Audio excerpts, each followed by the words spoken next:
Disparos en el monte.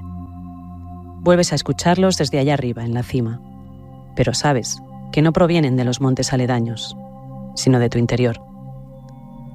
Tu cuerpo es un arbusto. ¿Cuántos cartuchos de escopeta quedan atrapados dentro de los arbustos? Como un pequeño corazón que, a pesar de oxidarse con el tiempo, sigue latiendo, latiendo, latiendo. Disparos en el monte. Has vuelto a escucharlos desde allá arriba, en la cima, y ves los cartuchos como si los tuvieses en las manos. Marca Trust, fabricados en Eibar. La mirada de tu padre comprobando si has aprendido a introducirlos bien en la escopeta. Rojos, verdes, con la base de color oro, cargados de perdigones. Cuando impactan en la carne, los perdigones se expanden velozmente, como espermatozoides malignos. Los malditos cartuchos se meten en los arbustos y no hay manera de sacarlos. Tampoco nadie se empeña en hacerlo. A fin de cuentas, solo son cartuchos usados. Nadie piensa en que siguen latiendo y disparando, pum, pum, allá adentro, aunque estén oxidados, aunque sean viejos.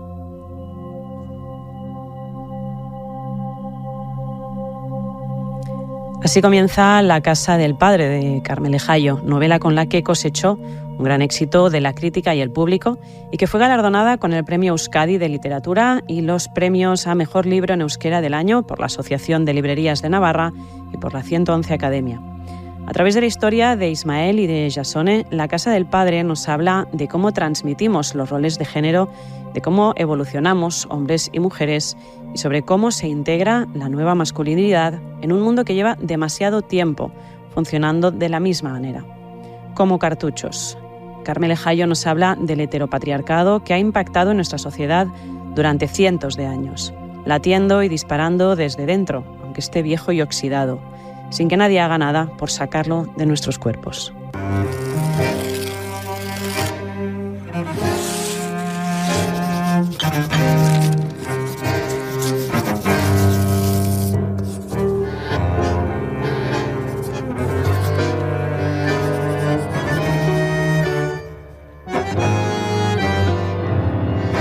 Carmele Jallo, muchísimas gracias por acompañarnos aquí en nuestro saloncito literario de hoy.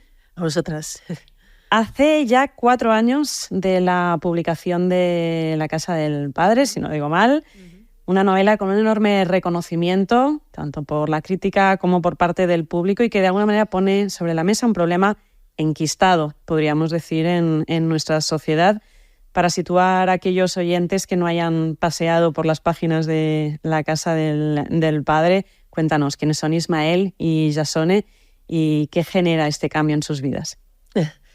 Bueno, La casa del padre es una novela que se adentra, digamos, en la manera en que hemos aprendido hombres y mujeres a ser hombres y mujeres, ¿no? Y sobre todo en la toma de conciencia de que hemos aprendido a hacerlo, ¿no? Y eso es, yo creo, la parte más destacable, yo creo, que del libro, ¿no? Y lo intento contar a través de la historia de Jasone e Ismael.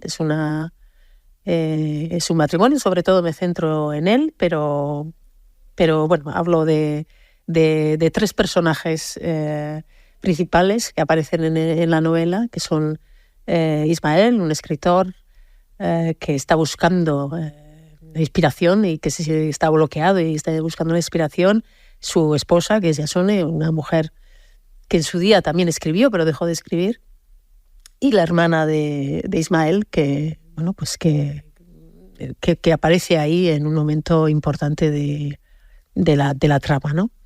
Y me ha interesado abordar la historia a través de esos 3 puntos de vista. Es una novela que se cuenta a través de las 3 miradas diferentes, ¿no? Y sobre todo porque me parece que es importante darnos cuenta de que dependiendo de dónde estés mirando, a pesar de que estemos en el mismo sitio, ¿no? Ahora mismo estamos en este saloncito, como has dicho, ¿no? Pero seguramente tu mirada y mi mirada es absolutamente diferente, ¿no? Pues, tenemos la mochila que llevamos detrás o todo lo que llevamos nos hace ver todo lo que hemos aprendido durante nuestra vida y nos ha pasado, nos hace ver esta realidad de forma diferente, ¿no? Entonces, por eso me interesaba mucho rescatar esas 3 miradas diferentes de una misma realidad para darnos cuenta que dependiendo de dónde mires, pues la realidad que ves es diferente. Y de dónde mires depende de muchos factores, ¿no? De dónde has nacido, de tu situación económica, de muchos factores, pero hay uno que es muy importante, que es el del género, ¿no? Y yo creo que la manera en que nos han enseñado a ser hombres y mujeres nos ha marcado tanto que, por supuesto, eso nos hace no solo ver el mundo de otra manera, sino actuar en ese mundo de otra manera, ¿no? Y es lo que intento reflejar en las acciones de estos 3 personajes. Precisamente este juego de los puntos de vista es de las cosas que a mí me parecen muy interesantes de la novela, porque al menos a mí lo que me sucedía es que ibas leyendo y te salía a pensar, pero Ismael, ¿cómo no ves esto, no? Y luego leías a Ismael y decías, bueno, claro, de alguna manera te acerca un poco a comprender el peso que ha generado en cada género el heteropatriarcado, ¿no? Porque en el fondo ha generado un peso. Evidentemente hay un género mucho más perjudicado por el heteropatriarcado, pero también se ejerce un peso sobre el hombre, ¿no? Y has dicho comprender, y yo creo que una de las claves del libro, o de las claves que he tenido yo en mente a la hora de escribir, porque me interesaba mucho a la hora de entrar, sobre todo en la mente del protagonista masculino, me interesaba mucho comprender, ¿no? Yo creo que quienes escribimos estamos obligadas a primero a entender al personaje, a pesar de que ese personaje, a pesar de que no estés de acuerdo en nada en lo que hace ese personaje, aunque te parezca fatal lo que hace ese personaje, intentar entender por qué hace lo que hace, ¿no? Entonces, para mí era muy importante abordar la mirada del hombre, intentar entrar en la mente del hombre, pero a través de intentar comprender por qué, bueno, ciertas actitudes, ¿no? Por qué se generan, ¿no? Y por eso también voy atrás e intento, rescatar la infancia de ese hombre, cómo ha aprendido a ser hombre, qué modelo de masculinidad ha tenido en su casa, qué se le ha exigido para ser hombre, ¿no? Y todo eso genera después pues una actitud ante la vida, ¿no? Igualmente en las mujeres, ¿no? Uh-huh. Cómo se nos ha enseñado desde pequeñas, bueno, pues lo que es ser una mujer, ¿no? Que debemos, qué raíz debemos seguir, ¿no? Y hay una cosa también en el libro que yo creo que se ve claro, que es que en cuanto te intentas salir de ese raíl, la sociedad te castiga, ¿no?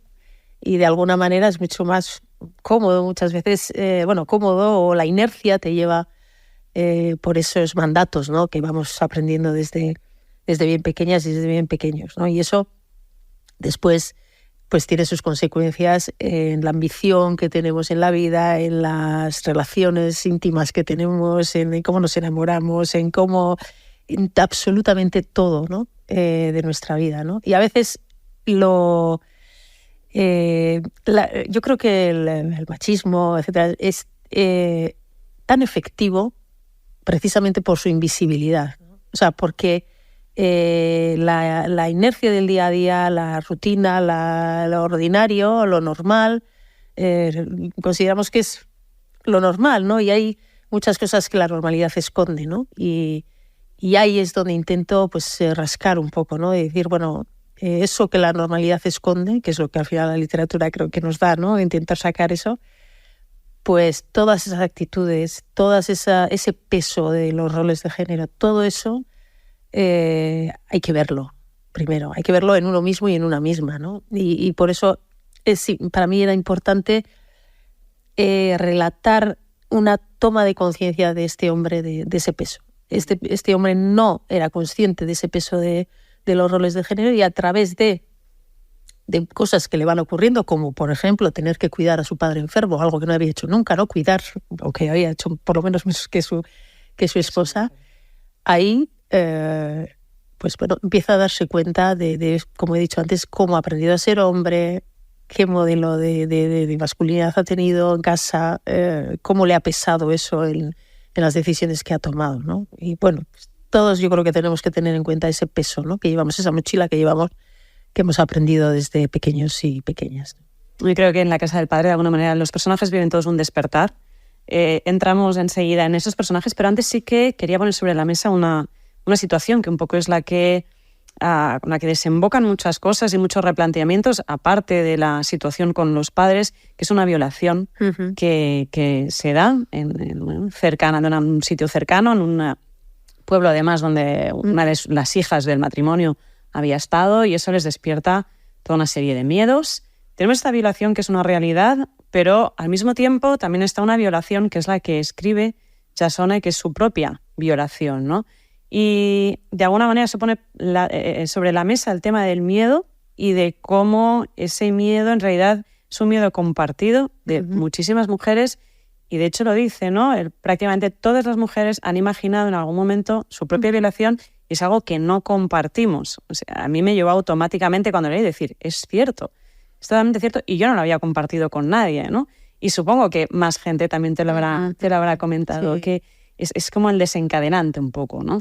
Sí, es fruto de esa socialización también, ¿no? Que comentaba antes, ¿no? Esa amenaza que se cierne sobre las mujeres de que no anden sola por la calle. Además, siempre relacionado con el exterior, cuando, por otra parte, entre paréntesis, la mayor violencia contra las mujeres se produce puertas adentro, ¿no? Pero bueno, es una manera de control de las mujeres. No salgáis, no estéis a ciertas horas en la calle, os puede pasar algo, claro, sí, ¿cómo puedes ir?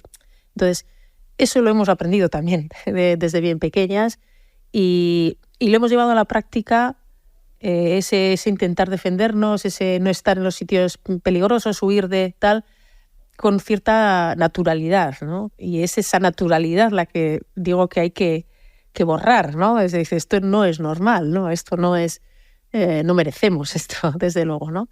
Y por eso me parecía interesante que la protagonista sacara por fin esa violación imaginaria, ¿no? Esa violación imaginaria que es algo simbólico, pero que está cada vez que violan a una mujer, cada vez que hay una agresión contra una mujer, hay un toque a todas las mujeres, ¿no? Hay algo que a todas nos duele, algo que nos hace también, nos puede producir ese miedo paralizante de cara a cómo afrontamos la vida, ¿no? Y por eso también está ese dilema que tiene Jasone, ¿no? Cuando habla de sus hijas y de cómo educar a sus hijas, dice, ¿cómo hago para prevenirles de los peligros que puede tener en la calle sin inculcarles el miedo, ¿no? Ese miedo paralizante y que les quita libertad, ¿no? Entonces es una línea muy, muy fina y muy difícil también de tomar decisiones. Yo ahora mismo tengo una niña también de 14 años y yo misma estoy ahí, ¿no? Digo, no le puedo meter miedo. Por otro lado, entonces... Por otro lado, hay una realidad muy dura que existe y que quieres que se que no la puedes negar, por supuesto, ¿no? Por eso es todo está dentro de un sistema que como has dicho nos tiene en un lugar que no está a la par, ¿no? El de los hombres. Vamos a entrar un poquito en los personajes y en ese despertar que viven, por decirlo de alguna manera, llamarlo de alguna manera, a lo largo del libro, y empezamos por Ismael, que es quien abre la historia, de hecho, y partimos ya de una situación que ya pone en evidencia esta cosa del quién puede y no puede quedar mal, que es el bloqueo del escritor.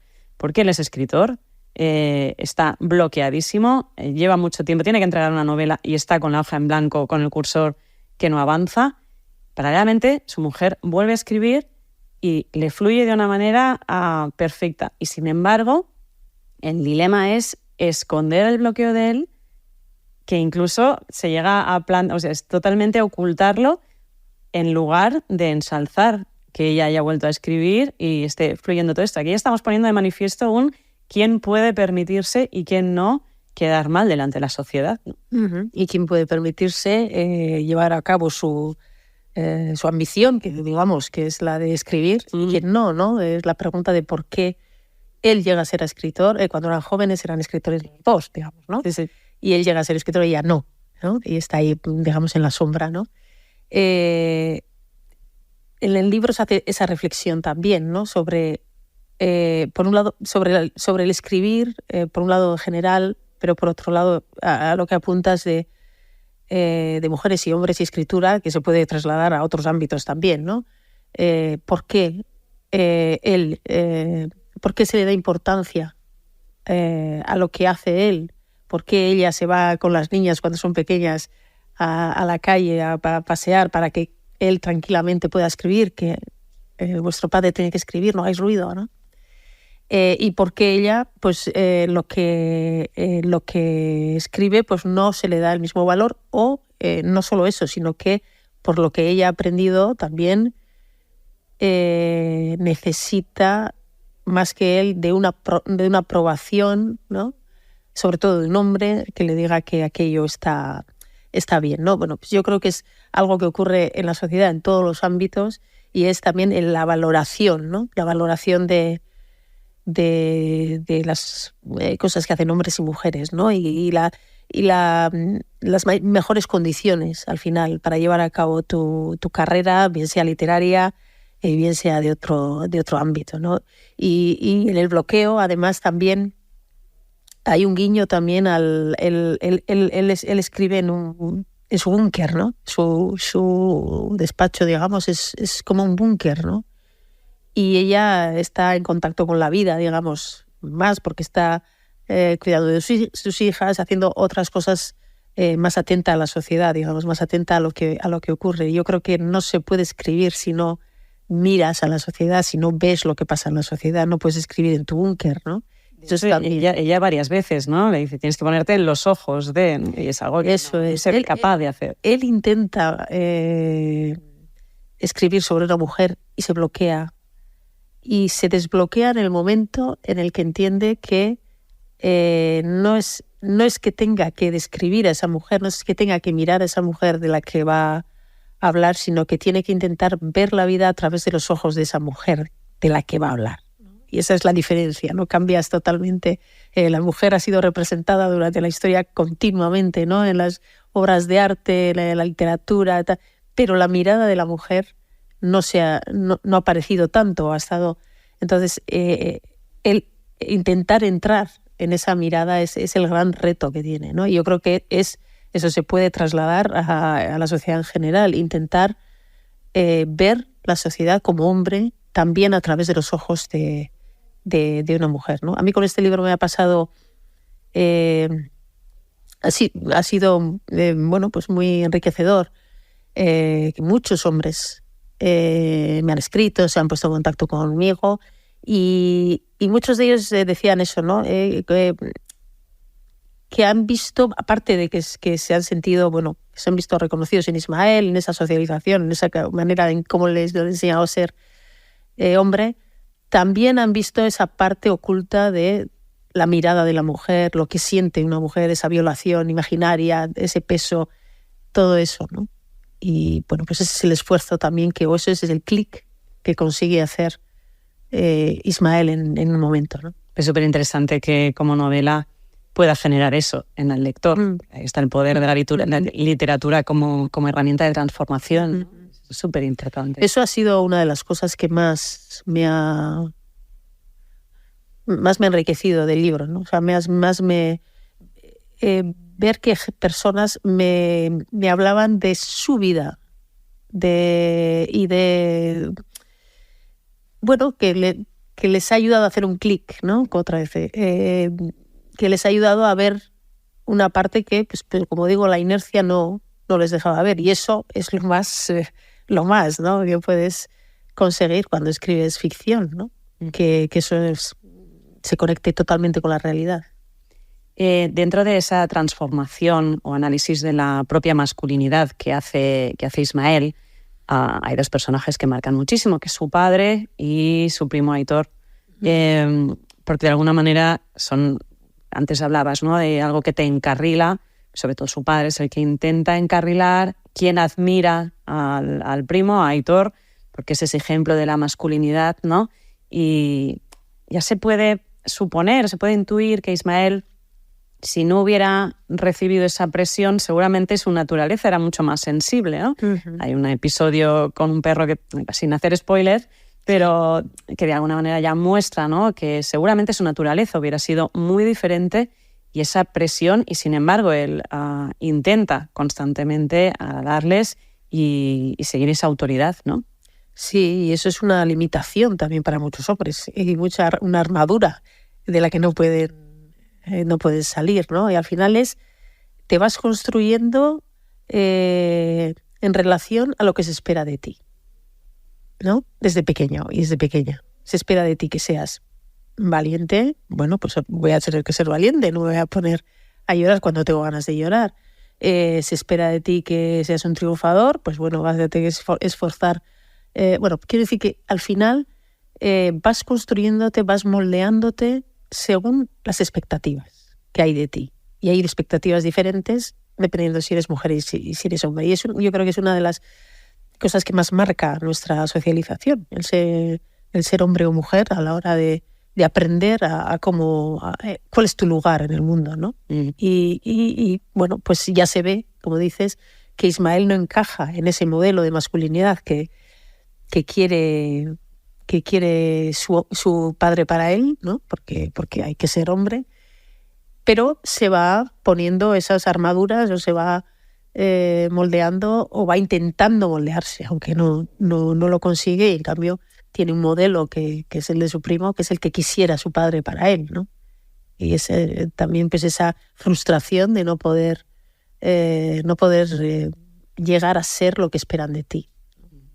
Si nos vamos a Jasone, ella de alguna manera también vive como un despertar, porque aquí es de alguna manera quien pincha un poco a Ismael, ¿no? También para que se fije en ciertas cosas, pero ella también está viviendo ese despertar de una manera más o menos reciente, ha estado como congelado, porque en su juventud sí que quizá lo veíamos de otra manera, pero durante unos años, sobre todo con la maternidad, ¿no?, parece que ha acabado entrando en los roles totalmente que se esperan a nivel social, y es cuando ya las hijas son mayores, cuando ya no están en casa, que se empiezan a replantear ciertas cosas, y sobre todo también a raíz de esa violación, ¿no? Y hay ese despertar que vive ella. ¿Crees que les sucede a muchas mujeres cuando ya las hijas ya no están, los hijos ya no están, cuando se acaba ese papel para el que se supone que estabas? Sí, yo creo que sí, ¿no? Porque los años, por ejemplo, si tienes hijos o hijas y los años de crianza son unos años que la inercia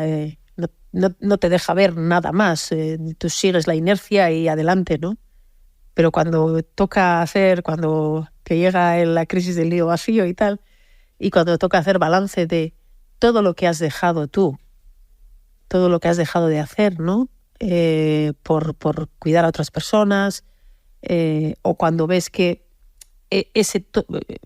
por supuesto hay que dejar de hacer muchas cosas para cuidar a las personas, no podemos, pero tiene que ser algo compartido, ¿no? Ahí cuando ves que por el otro lado quizá no ha habido esa, bueno, pues que han seguido con su carrera, han podido hacer otras cosas que tú no has podido hacer. Yo creo que sí, ese es un momento de ¿qué ha pasado aquí? ¿No? Y nunca es tarde, quiero decir, para darle la vuelta, ¿no? A pesar de que, bueno, puedas sentir que has perdido tiempo, o no perder, o bueno, que no has podido hacer muchas cosas, ¿no? Pero me parece importante también ese paso de darse cuenta, de empoderarse de alguna manera. Hay una cosa, ahora que hablo de empoderarse, hay una cosa en el libro que hay algunas lectoras sobre todo lectoras, que me decían, hay un momento, no hago spoiler tampoco, pero hay un momento en que en esa fase de empoderamiento ella vuelve a caer, digamos, ¿no? Y me decían, pero ¿cómo es posible? ¿No? Que no, tiene que ser para arriba. No, precisamente también me interesaba remarcar que cuando hablamos de empoderamiento de las mujeres, muchas veces hablamos como si fuese algo fácil. Empodérate. Y ya está. Cuando tienes a todo el mundo en contra, cuando tienes toda la inercia en contra. Entonces, bueno, es un camino difícil. Es un camino muy difícil, pero es posible. O sea, y sobre todo es importante tener el apoyo de otras mujeres. Me parece eso también muy importante. En ese camino, bueno, bueno, pues yo creo que es algo importante. Si nos trasladamos al tercer punto de vista, hemos hablado de Ismael y de Jasone, está el personaje de Libe, que es la hermana de Ismael, que sale un poco de esta estructura del matrimonio. Era además, o es amiga de Jasone, habían sido muy amigas en la juventud y ha estado viviendo fuera. Y una de las cosas que me llama mucho del personaje es que de alguna manera es la persona, el perfil que ha hecho ese ejercicio, que ha interiorizado ciertos valores o que los ha comprendido, que intenta imponer esos valores que ha aprendido dentro de ese empoderamiento del que hablábamos, pero que al final también no es tan fácil, ¿no? A ti te han educado de una manera, casi que lo llevas en el ADN, y por mucho que seas consciente ya de todas estas diferencias sociales, llevarlas a la práctica y llevar esos nuevos valores a la práctica, con Libe se ve que no es tan fácil, ¿no? No, y además me interesaba mucho incidir en las contradicciones que eso genera, ¿no? Porque, bueno, yo creo que todos los personajes, yo creo que hay que remarcar las contradicciones que tienen, porque todos tenemos contradicciones, ¿no? Para que un personaje sea real, yo creo que hay que sacar a la luz esas contradicciones. Pero en el caso de Libe, además, son muy patentes, ¿no? Son muy claras, ¿no? Y es alguien que ha creído que, comparando con Jasone, por ejemplo, pues ha creído que bueno, como dices, era una mujer empoderada, ha hecho lo que ha querido, y luego, pues, bueno, reconoce o llega a reconocer que no ha sido tanto, ¿no? Y que esos valores que ha aprendido y esas inercias están ahí y todavía le pesan mucho, ¿no? Y remarcar esos valores, esas contradicciones me interesaba mucho, ¿no? Y también de hablar de un empoderamiento como el de Jasone, que va en las pequeñas cosas avanzando, quizás sin tanto ruido, digamos. También me interesaba remarcar ese empoderamiento del día a día y de ir avanzando sin hacer tanto ruido. Uh-huh. Uno de los temas que se ponen sobre la mesa, y sobre todo a través de Ismael y Libe, la historia de su familia, es el de los silencios dentro de las familias. De hecho, hay un fragmento que, si me permites leer, un trocito muy pequeñito, que dice: los silencios de las familias son como el cemento. O se rectifican a tiempo o van endureciéndose hasta convertirse en algo sólido, y resulta inamovible lo que un día pudo haberse retirado con facilidad. Es un clásico de muchas generaciones, ¿no? Esto de la ropa sucia se lava en casa y que nada salga afuera y que nadie diga nada. Además, la dificultad de hablar de las emociones, que también generacionalmente es algo que ha estado muy instaurado. Sí. Y a mí, en general, todo lo que escribo me interesa mucho y siempre me doy cuenta que voy hacia allí, es el de las palabras no dichas, ¿no? Todo lo que no decimos, ¿no? Está ahí, y por eso a mí en las novelas y en los relatos me interesa más lo que los personajes dejan sin decir que lo que dicen, siempre. Y esto se acrecenta en las familias. Yo creo que en las familias esa transmisión de generación en generación se hace muchas veces a través del silencio. Un silencio que dice muchas cosas, ¿no? También. O sea, que a veces puede ser hasta aterrador, ¿no? Y aquí se ve, ¿no? Como en esta familia también hay ese silencio a la hora de hablar de cosas, pues de sentimientos, habla, por ejemplo, y sobre todo entre los hombres, ¿no? Habla de cómo su padre, si le quería decir, la manera de mostrarle cariño de su padre era darle un golpe en la espalda, y si quería mostrarle más cariño se lo daba más fuerte, ¿no? Entonces hay una incapacidad también de mostrar esos sentimientos en la familia, pero yo creo que todo eso genera una transmisión de unos valores a través del silencio, que me parece terrible, ¿no? O sea, a través de todas las palabras no dichas. Y ahora sí, muchísimas gracias por este viaje que es La Casa del Padre. Muchas gracias. Gracias a vosotras.